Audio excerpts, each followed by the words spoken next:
ಅದಕ್ಕೆ cylinder almost double ಆಗಿದೆ. ಇದು ಒಂದು ನಿರೀಕ್ಷೆ ಕೂಡ ಇತ್ತು, ಯುದ್ಧ ಮುಗಿದ ಮೇಲೆ ಅಥವಾ ಯುದ್ಧ ಸ್ವಲ್ಪ ದಿವಸ ಪ್ರೊಲಾಂಗ್ ಆದಮೇಲೆ ಇದಾಗುತ್ತೆ ಅಂತೇಳಿ. ಆದರೆ ಇಷ್ಟೊಂದು ಮಟ್ಟಿಗೆ ಆಗುತ್ತೆ ಅನ್ನೋ ನಿರೀಕ್ಷೆ ನಮಗಿರಲಿಲ್ಲ. ಹಾಗಾಗಿ ನಾವು ರೇಟ್ ಜಾಸ್ತಿನೂ ಮಾಡ್ಕೊಂಡಿಲ್ಲ. ಈಗ ಅನಿವಾರ್ಯವಾಗಿ ನಾವು ದರ ಏರಿಕೆ ಮಾಡಲೇಬೇಕಾಗಿದೆ. ಹಾಗಾಗಿ ಸರ್ಕಾರ ಇದನ್ನು ಸೇವಾ ಉದ್ಯಮ ಅಂತ ಕನ್ಸಿಡರ್ ಮಾಡಿ ಕೊಡಬೇಕಾದ ಟ್ಯಾಕ್ಸೇಷನ್ ಕನ್ಸೆಷನ್ನ ಹೋಟೆಲ್ ಉದ್ಯಮಕ್ಕೆ ಕೊಟ್ಟು ಹೋಟೆಲ್ನ ಉದ್ಯಮನ ಬೆಳೆಸೋ ನಿಟ್ಟಿನಲ್ಲಿ ಸರ್ಕಾರ ಕೈ ಜೋಡಿಸ್ಬೇಕು ಅಂತೇಳಿ ಈ ಮೂಲಕ ನಾವು ಕೋರಿಕೆ ಮಾಡ್ತೇವೆ. ಆವಾಗ 1300 ಇತ್ತು, ಈಗ 3300 ರೂಪಾಯಿ ಆಗಿದೆ ಪ್ರೈವೇಟ್ ಸಿಲಿಂಡರ್.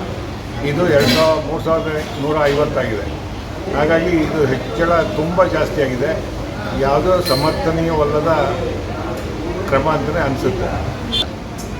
ಆಲ್ಮೋಸ್ಟ್ ಹೋಟೆಲ್ಗಳಿಗೆ ಡಿಪೆಂಡ್ ಆಗಿ ಮಿನಿಮಮ್ 15% ಜಾಸ್ತಿ ಆಗುತ್ತೆ, ಮ್ಯಾಕ್ಸಿಮಮ್ 25% ತನಕ ಜಾಸ್ತಿ ಆಗ್ಬೋದು.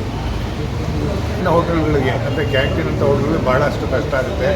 ಆಲ್ಟರ್ನೇಟಿವ್ ಸೋರ್ಸ್ ಆಫ್ ಎನರ್ಜಿನ ಉಪಯೋಗಿಸ್ಕೊಳ್ಳೋಕ್ಕಾಗದೆ, ಈ ಕಡೆ ಗ್ಯಾಸ್ ಸಿಲಿಂಡ್ರು ಸಿಗದೆ, ಅಷ್ಟೊಂದು ರೇಟ್ ಕೊಟ್ಟು ತೊಗೊಳ್ದೆ ಸುಮಾರು ತೊಂದರೆ ಆಗುತ್ತೆ. ಆದರೆ ಹೋಟೆಲ್ ಉದ್ಯಮ ಹಲವಾರು ಸಂಕಷ್ಟಗಳನ್ನ ಎದುರಿಸಿ ಎದ್ದು ನಿಂತ್ಕೊಂಡಿರೋಂಥ ಒಂದು ಉದ್ಯಮ. ಹಾಗಾಗಿ ಇದನ್ನು ಕೂಡ ಇದು ದಾಟಿ ಬರುತ್ತೆ ಅನ್ನೋ ನಂಬಿಕೆ ನಮಗಿದೆ.